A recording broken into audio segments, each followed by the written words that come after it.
Hey guys, Dina here. So I'm going to do a quick overclocking guide on the new Z690 Asus Maximus Apex board, as well as the Core i9 1299K.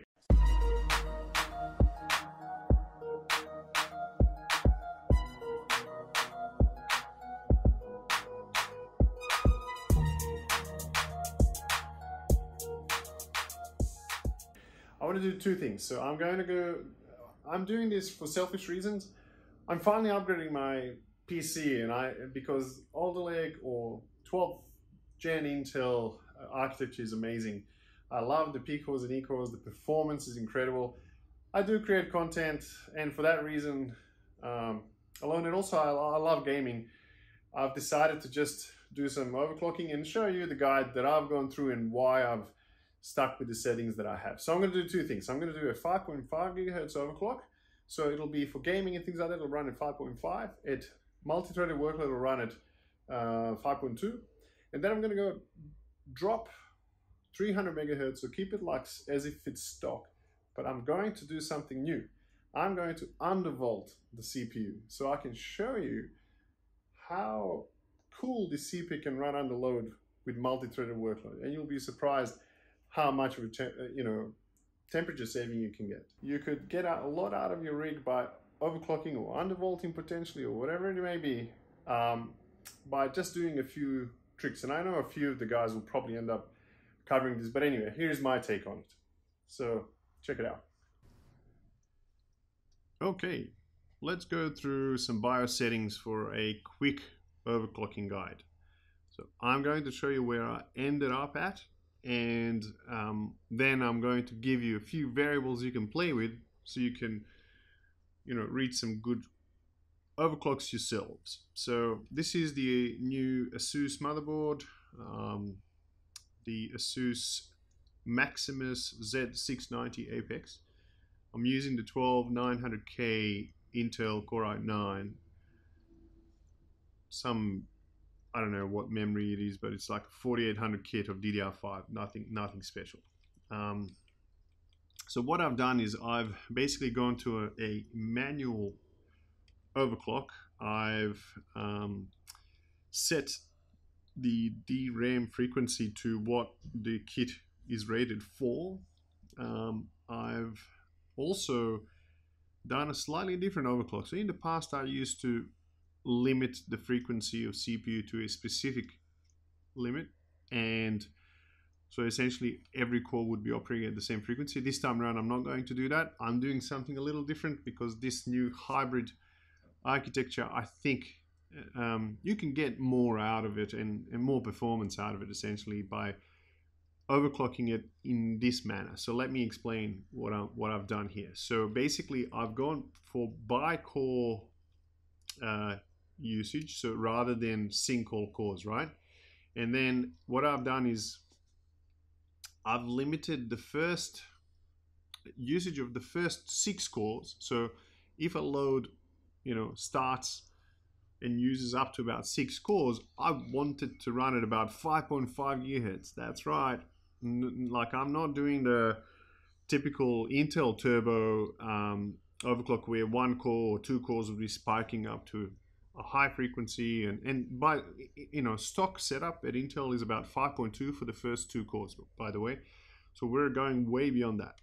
And then if we start to load more of our cores, so 7 or 8 cores, so 8 cores essentially would be all cores because these are P cores, I'm letting the CPU drop down to 5.2 gigahertz, right? And the other thing I'm doing, and this is really interesting, and I'll explain to you the idea behind this, is I've actually gone to a specific performance core setting too, right? So I've essentially looked at every core. So core 0, core 1, 2, 3, 4, 5, and 7.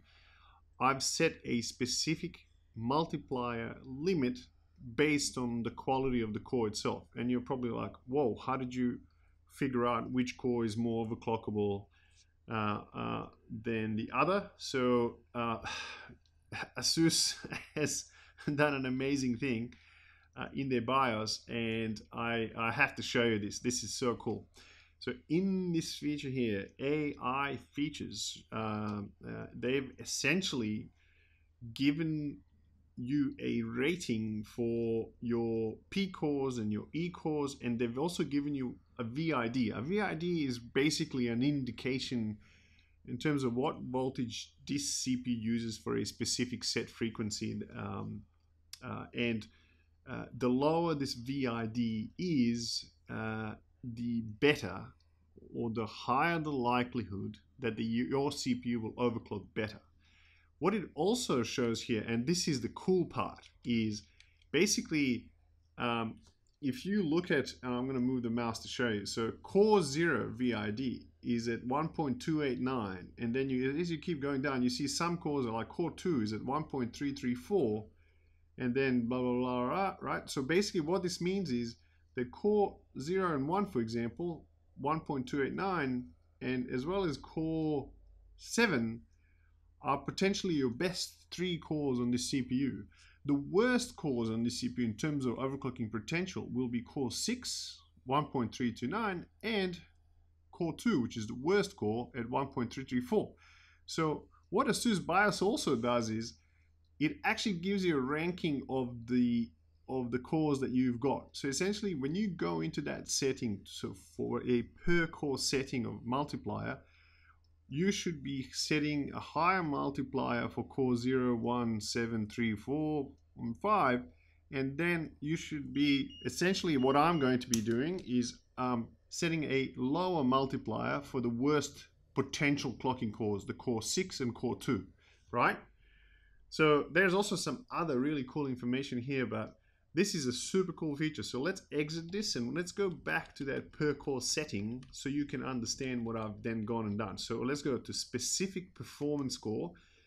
So if you remember, core 2 and core 6 were the dodgy cores that don't overclock as well. So what I've done here is I've basically set some limits. So my core 0, 1, 2 are all, sorry, my core 0 and 1, I've set them to have a limit of 55.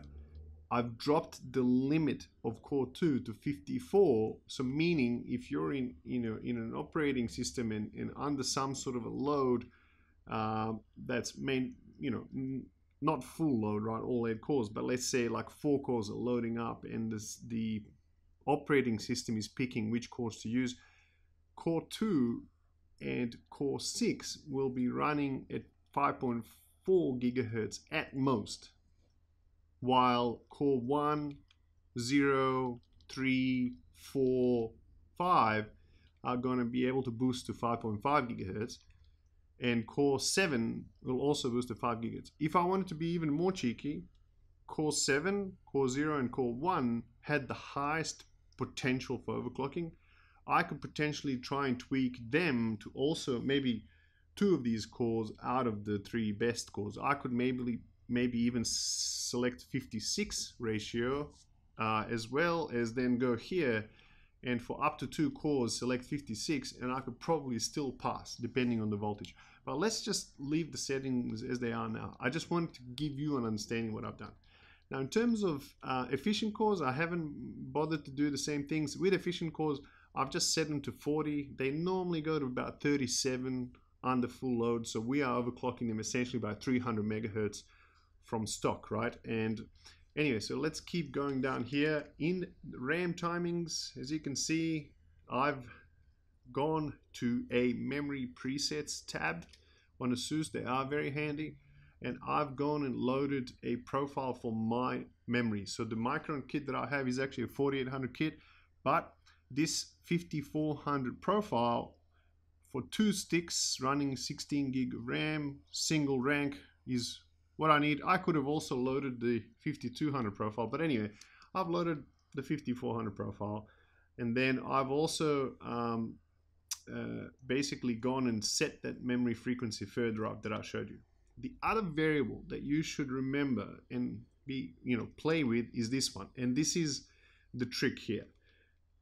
Load line calibration, right? So what happens with load line calibration is if it's set low, let's say load line calibration 4, when you set 1.3 volts and you load all of your cores, your vCore will drop from 1.3 in Windows to about maybe 1.1 or below 1.1 volts, right?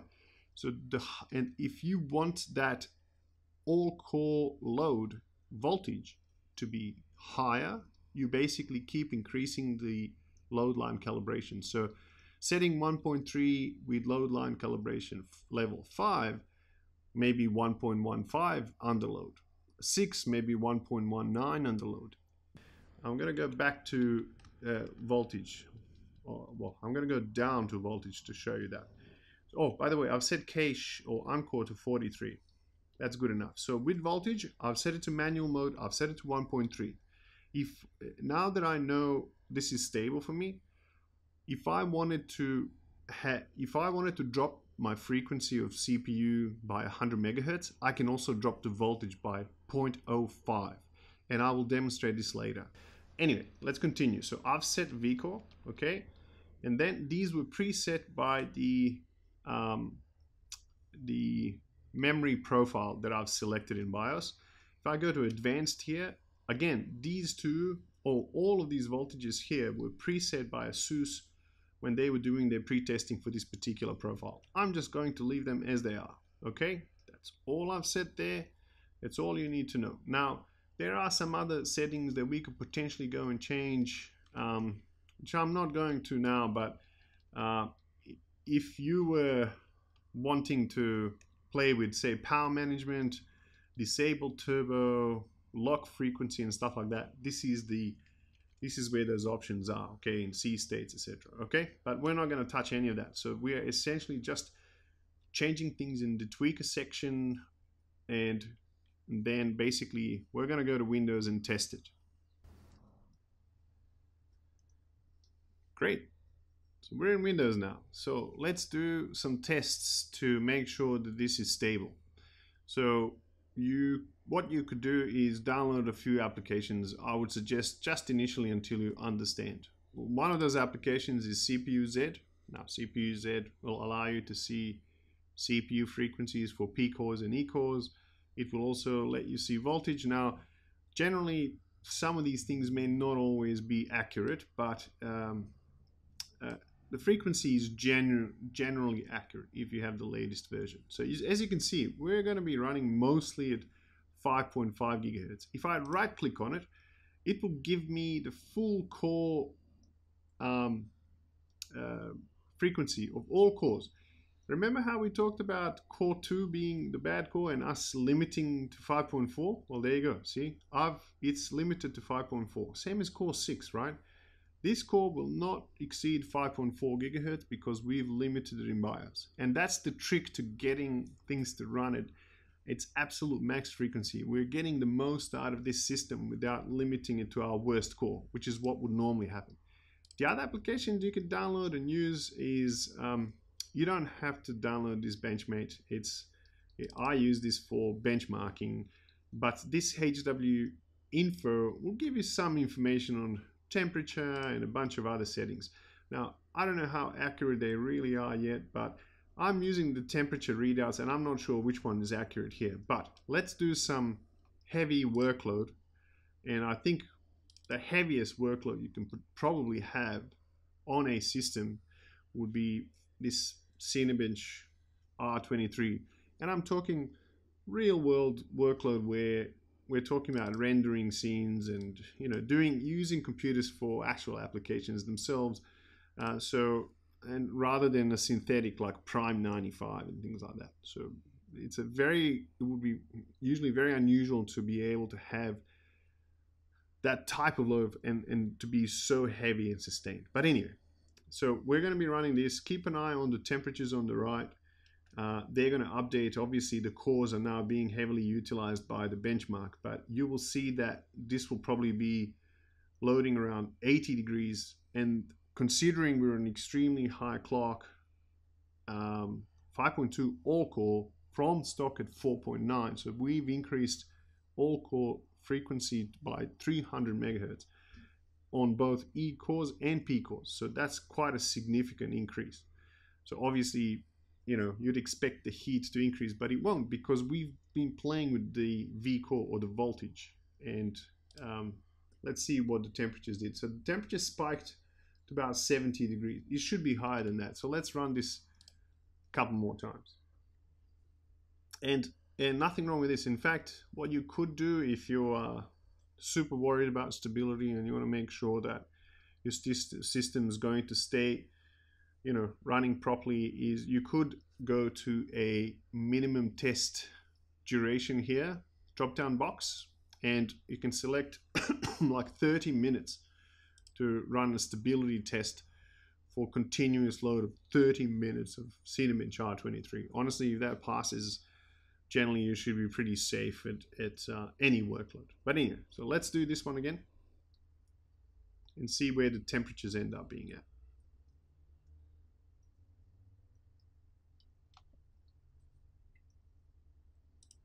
You can see all of our cores are loading at 5.2 all core and 4 gigahertz on small cores.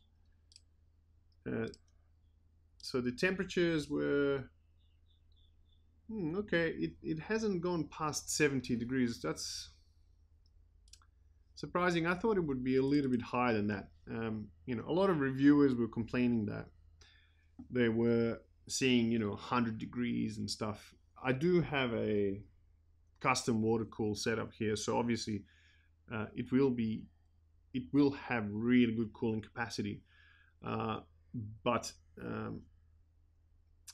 regardless of that, I can, the point of the video that I'm trying to do here is to give you the ability to tweak your system and overclock it or undervolt it to have the best mixture of load temperatures, or the overclock, or the performance that you can get out of a system. So let's run this test as well. This is a pretty good one. A 4K, this is much harder. In overkill mode, this is much tougher on the CPU.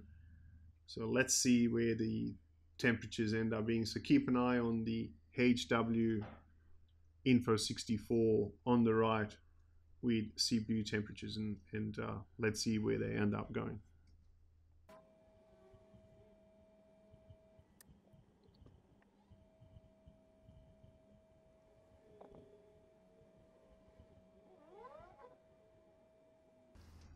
All right, the benchmarks come through. I think the world record for this benchmark, by the way, is about 37 or 38 or maybe 40 now. I don't know, but it's actually not that far from this. Very fast CPU, really incredible. So what I've wanted to demonstrate here is, with a really heavy load like Cinebench or 4K encoding, which is going to be very heavy on the CPU, you're going to be seeing, at least what I've been doing in my pre-testing, is I've been seeing about 85 degrees max load under those with these settings, right? So 1.2 volts roughly under load at 5.2 gigahertz. But now let me close this and let me just start it again, because I want to reset the temperatures. Oh, actually, I shouldn't have. It doesn't really matter. I was thinking maybe I'll just run some 3D Mark 11 in the background, so I can show you a 3D workload and the temperature. But I think these also have a CPU test. Actually, I might remove the CPU test just so we can see the temperature on the cores themselves. So let's do some 3D Mark 11. And this will be running at 5.5 gigahertz with graphics tests, predominantly because it's not loading all cores. So that's the advantage of having this overclock. In the past, when I do overclocking guides, I would basically lock everything in at 5.2 gigahertz. So my games and my, full multi-threaded exports were all running at the same frequency, like 5 gigahertz I used to do, or maybe 5.2. But now I've got 5.2 on all cores and 5.5 gaming. But if you remember correctly, that core 2 and core 6 are the rubbish cores, so I've limited them to 5.4. So a very cool way of getting more performance, and I think this is the way forward now for my overclocking guide. So you should definitely do it. It's a little trickier, guys, but if you follow the steps or the suggestions that I've given you, you'll be in a good place. So, and do ask questions. More than happy to answer.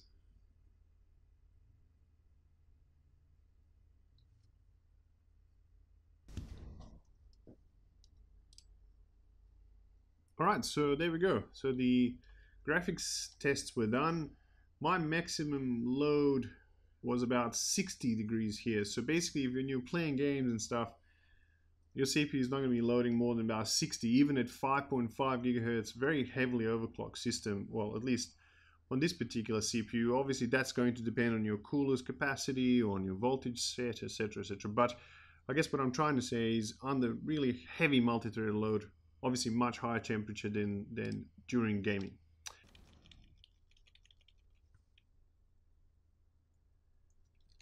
Okay, so let me show you a next cool trick that I've done. So we are back in BIOS. I've gone and changed, so I've dropped all of the frequencies or multipliers by 300 megahertz or by 3 essentially, because it's 3 by 100 megahertz B clock that gives you that CPU frequency. So instead of, like, for one core ratio we used to have 55, now it's 52. So anyway, I've done all of that, and I've dropped multi-core or multi-threaded workloads now to 4.9 gigahertz. In specific, I've also dropped specific cores again in the same way, essentially just dropping everything by 300 megahertz. I've also dropped the E cores by 300 megahertz, so everything's going down by 300 megahertz. The other thing that we've done, and this is the whole point of this exercise, is we've gone from 1.3 volts to 1.18 volts. So, all right, so we're back in the operating system.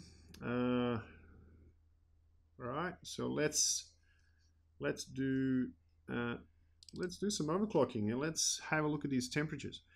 So we're going to start with Cinebench, then X265, and we're going to finish up with some 3D11 again. And the point of this exercise is we're doing two things. We're testing stability. Obviously, you can test it for longer, as I've described in the past with Cinebench half-an-hour loop, for example. And obviously the other one is to have a look at the temperatures. So the temperatures are here, so there's one line there and there's another line here. I'm not sure which one is more accurate, but let's just run this heavy multi-threaded workload, which will go from 5.2 to 4.9 on the load, right? See, now we're at 4.9 and our equals are 3.7, okay? And if we click on this tab, we can see our temperatures. 50 maximum so far. It should get higher than that. But I guess the point I'm trying to make is, and it'll probably end up around, I don't know, maybe say 65 or something like that. The point I'm trying to make is you can apply less voltage on the load in Windows at stock settings and still get, you know, a very low temperature and power consumption if you undervolt. And this is what this is called, undervolting. Essentially, you're setting less voltage than what the Windows or BIOS would give you at default. And as a result of that, your load temperature, it was 55 and 61, will be lower, and your power consumption and in general will be lower. Okay, so let's do X265 again. I usually like to run one instance first, and then I go for the of 1080p, and then I go to 4K to a much heavier load. Okay, reset 4K. This is really tough on the CPU. Okay, all right, we're in business. Let me put Task Manager up, which should show all cores running at 100%. It will also show that our P cores are running at 4.9, E cores at 3.7, right? Like we've set in BIOS. So here we go, 67 degrees Celsius under load at stock. by undervolting the CPU, okay? And if you want to see what that looks like under 3D tests, we are going to do that as well. So I'll just give you that data just so you have an idea what that looks like. So let's do some. Whoa, I think I just figured something out, Beavis. What? This sucks. Yeah, it really sucks. This sucks more than anything that has ever sucked before.